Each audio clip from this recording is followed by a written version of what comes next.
देश की राजनीति में इन दिनों सबसे ज्यादा चर्चा इस बात की है कि यूपी में क्या होने वाला है। चर्चाओं के केंद्र में सबसे ज्यादा योगी आदित्यनाथ हैं। उनके समर्थन और विरोध में तमाम तर्क गढ़े जा रहे हैं। पावरफुल गुजरात लॉबी और उनके मोहरे लगातार सीएम योगी आदित्यनाथ को हटाने की खबरें फैला रहे हैं। कारण लोकसभा चुनाव में बीजेपी की हार को बताया जा रहा है। नमस्कार, मैं हूं शिवेंद्र श्रीवास्तव और आप देख रहे हैं श्रेष्ठ भारत। लेकिन क्या यूपी में बीजेपी के हार के लिए योगी आदित्यनाथ जिम्मेदार हैं या फिर मोदी और शाह, जिनके फैसलों से बीजेपी को देश के सबसे बड़े सूबे में हार का मुंह देखना पड़ा? आप इस रिपोर्ट को देखेंगे तो समझ जाएंगे कि लोकसभा चुनाव में यूपी में योगी की नहीं बल्कि मोदी, शाह और गुजरात लॉबी की हार हुई है। और यूपी में जब मोदी शाह की राजनीति हारी है तो भला क्यों हटेंगे बाबा? यूपी बीजेपी अध्यक्ष भूपेंद्र चौधरी ने लोकसभा चुनाव में हार पर अपनी रिपोर्ट बीजेपी आलाकमान को दे दी है। हार की जिम्मेदारी चौधरी साहब खुद ले रहे हैं। अब चौधरी साहब संगठन में होंगे बड़े नेता, लेकिन जनता में कितने बड़े हैं ये सब आप लोग जानते हैं। उधर विधानसभा चुनाव में अपनी सीट हार चुके डिप्टी सीएम केशव प्रसाद मौर्य हैं, जो दिल्ली से लखनऊ के चक्कर लगा रहे हैं, कभी अमित शाह के दरबार में तो कभी किसी संगठन मंत्री या महासचिव के दफ्तर में। उनका सूटकेस खुल नहीं पाता कि फिर लखनऊ से दिल्ली चल देते हैं। पिछले हफ्ते में 3 बार दिल्ली की यात्रा कर चुके हैं, लेकिन तय मानिए, योगी को हटवाने का मंसूबा इतनी जल्दी पूरा होने वाला नहीं है, क्योंकि आंकड़े बताते हैं लोकसभा चुनाव में यूपी में मोदी, अमित शाह फेल हुए हैं, न कि योगी। भूपेंद्र चौधरी जैसे नेताओं की 100 पन्ने की रिपोर्ट कोरे कागज से ज्यादा कुछ नहीं है। अब ये आंकड़े देखिए। यूपी में मोदी सरकार के 11 केंद्रीय मंत्री थे, सभी चुनाव लड़े। इनमें से 7 केंद्रीय मंत्री चुनाव हार गए। केवल लखनऊ से राजनाथ सिंह, आगरा से प्रोफेसर एसपी सिंह बघेल, महाराजगंज से वित्त राज्य मंत्री पंकज चौधरी और मिर्जापुर से अपना दल की अनुप्रिया पटेल जीत हासिल कर पाई।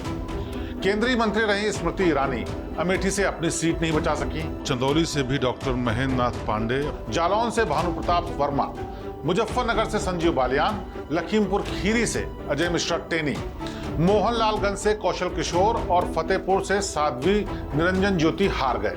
ये स्कोर है मोदी के मंत्रियों का। 11 में से 7 मंत्री हार गए और दोष योगी को दिया जाए तो आप समझ लीजिए कि राजनीति कहां हो रही है। सभी जानते हैं कि लखीमपुर में अजय मिश्रा टेनी समेत कई मंत्रियों के टिकट का योगी ने विरोध किया था, लेकिन अमित शाह जी जो चाहें वो करें, सो सब ठीक।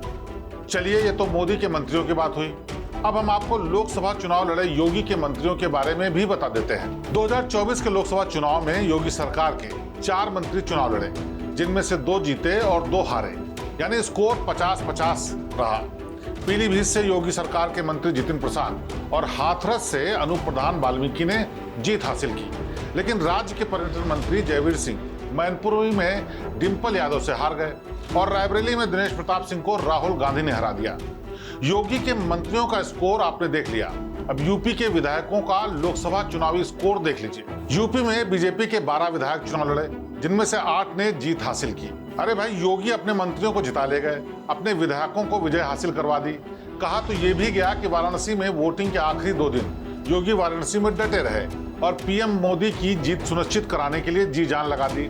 फिर भी मोदी सिर्फ 1.5 लाख वोटों से ही जीत सके। आखिर फिर लोकसभा चुनाव में हार के लिए योगी जिम्मेदार कैसे हो गए? जाहिर है बीजेपी यूपी को गुजरात समझने की भूल नहीं कर सकती। यूपी भला गुजरात थोड़ी ही है कि जो कभी विजय रूपाणी को हटाकर भूपेंद्र पटेल को सीएम बना दो, ना कि हरियाणा या कर्नाटक है कि मनोहर लाल खट्टर को हटाकर नायब सिंह सैनी को कमान दे दो और कर्नाटक में येदियुरप्पा को हटाकर बासवराज बोम्मई को। यूपी है। यहाँ बीजेपी को एक एक कदम फूंक कर रखना पड़ेगा। कई वजह हैं जिसके चलते गुजरात लॉबी योगी को हटा नहीं पा रही है। उनमें से सबसे बड़ी वजह यह है कि योगी की स्वच्छ, ईमानदार और कुशल प्रशासक वाली छवि। यूपी बीजेपी में ऐसा कोई नेता नहीं है जो इस छवि का हो। सीएम योगी ने जिस तरह से लोगों के बीच बीजेपी को लेकर विश्वास पैदा किया है, वो किसी से छिपा भी नहीं है। माफिया राज खत्म करके उन्होंने व्यापारियों और आमजन के जीवन में सुकून ला दिया है। हिंदू मुस्लिम के दंगे जो कभी हुआ करते थे, अब उनकी कहीं चर्चा भी नहीं होती। योगी राज में उपद्रवियों पर भी ऐसी लगाम लगाई गई है कि वो बिल में दुबक गए हैं। लिहाजा यूपी में बीजेपी के पास ऐसा कोई नेता नहीं है जो इस तरह से सत्ता का संचालन कर सके। लिहाजा गुजरात लॉबी चाहकर भी योगी को सत्ताहीन नहीं कर पा रही है। कानून व्यवस्था ठीक कराने का सबसे ज्यादा फायदा महिलाओं को होता है। यूपी में योगी को अगर हटाने की जरूरत की गई तो आधी आबादी के इस वोट बैंक पर क्या असर पड़ेगा, इसे सोचकर भी बीजेपी सिहर जाएगी। खैर, हम बात कर रहे थे लोकसभा चुनाव में हार के लिए यूपी में जिम्मेदार कौन है।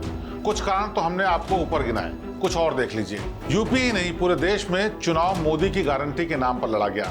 हर पोस्टर में मोदी शाह की तस्वीर लगी थी। यूपी में जरूर इसमें योगी भी थे, लेकिन सूबे के सबसे मजबूत नेता को उसके ही राज्य में किस तरह नजरअंदाज किया गया, ये अब किसी से ढका छिपा नहीं है। योगी ने लोकसभा चुनाव में अपनी पसंद के लिए सिर्फ 38-39 नाम दिए थे, लेकिन टीम अमित शाह ने उसको खारिज कर दिया। जौनपुर से चुनाव लड़ रहे धनंजय सिंह से मीटिंग अमित शाह कर रहे थे।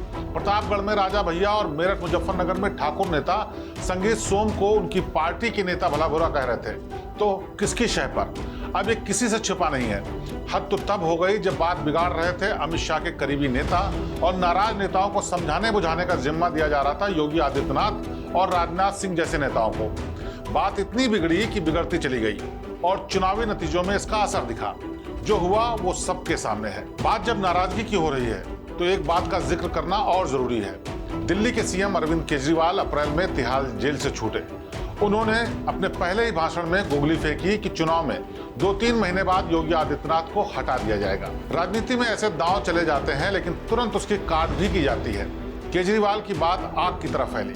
विपक्ष के कई नेता ये बात दोहराने लगे, लेकिन मोदी और अमित शाह की तरफ से इसका कोई खंडन नहीं किया गया।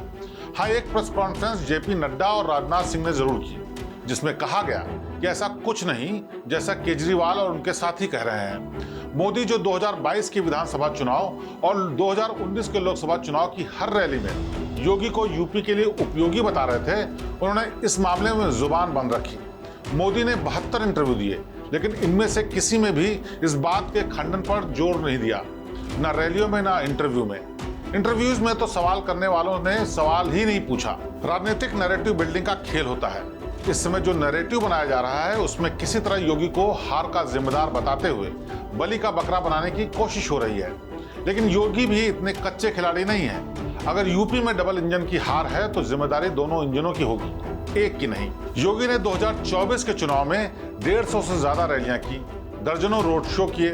उन्हें देश के कई राज्यों में प्रचार में लगाया गया, लेकिन उनके अपने राज्य में उन्हें नजरअंदाज किया गया। जब दूसरे और तीसरे चरण में यूपी में वोटिंग हो रही थी तो आपको पता है कि योगी की रैलियां कहां लगी थी? बंगाल, बिहार और असम में। लोकसभा चुनाव में हार का बीजेपी लगातार पोस्टमार्टम कर रही है। इसमें योगी ने भी अपना पक्ष रखा है। उनकी एक बात सबकी जुबां पर है। उन्होंने कहा कि अति आत्मविश्वास के चलते बीजेपी हारी। इसमें से ये भी बात छुपी हुई है कि आखिर किसका आत्मविश्वास? क्या मोदी और शाह का? हकीकत यही है कि बीजेपी के अति आत्मविश्वास का आलम यह था कि जब गुजरात के राजकोट में केंद्रीय मंत्री पुरुषोत्तम रूपाला ने क्षत्रियों के खिलाफ गलत बयान दिया तो उसका गुजरात, राजस्थान, यूपी, एमपी समेत कई राज्यों में तगड़ा विरोध हुआ। क्षत्रिय समाज यूपी में भी खुलकर बीजेपी के विरोध में उतर आया। मेरठ, सहारनपुर से लेकर कई इलाकों में राजपूतों ने पंचायतें की, लेकिन बीजेपी आलाकमान के कान पर जूं तक नहीं रहेगी। ऐसे में आखिर योगी संभालते तो संभालते कैसे? बीजेपी संगठन आधारित पार्टी है। अमित शाह दावा करते हैं कि बीजेपी दुनिया का सबसे बड़ा राजनीतिक संगठन है। उनका दावा यह भी है कि बीजेपी ने टिकट बांटने से पहले सर्वे कराया था। बाकायदा सभी लोकसभा सीटों पर 1 साल पहले ही विस्तारक भेजकर उनकी रिपोर्ट मंगवाई गई थी। इसी आधार पर टिकट दिए गए। अब हार पर जो रिपोर्ट आई है उसमें कहा जा रहा है कि वोटर लिस्ट से बीजेपी समर्थकों के नाम अंतिम समय में काट दिए गए। इनमें योगी के एडमिनिस्ट्रेशन का हाथ हो सकता है। बीजेपी मंथन करती रहे, सियासी बिसात बिछाती रहे, लेकिन योगी ने अपने फैसले और तेज कर दिए हैं। यूपी में लगातार बुलडोजर गरज रहा है। कांवड़ यात्रा को लेकर प्रशासन के दिशा निर्देश सुर्खियों में है। यूपी में सत्ता परिवर्तन का सपना देख रहे योगी विरोधियों को लगातार झटका लग रहा है। जिस दिल्ली दरबार से उन्हें ढेरों उम्मीदें थी, उसने भी योगी को हटाने या नसीहत देने की हिम्मत नहीं दिखाई है। मोदी अगर 2014 से देश में मोदी युग की बात करते हैं तो यूपी में 2017 से योगी युग आरंभ हो चुका है। मोदी के पीछे आरएसएस की ताकत है तो योगी के पीछे आरएसएस और हिंदू युवा वाहिनी की। योगी के पास सबसे बड़ी ताकत यूपी की 30 करोड़ जनता की है, जिसका विश्वास अभी योगी में बना हुआ है।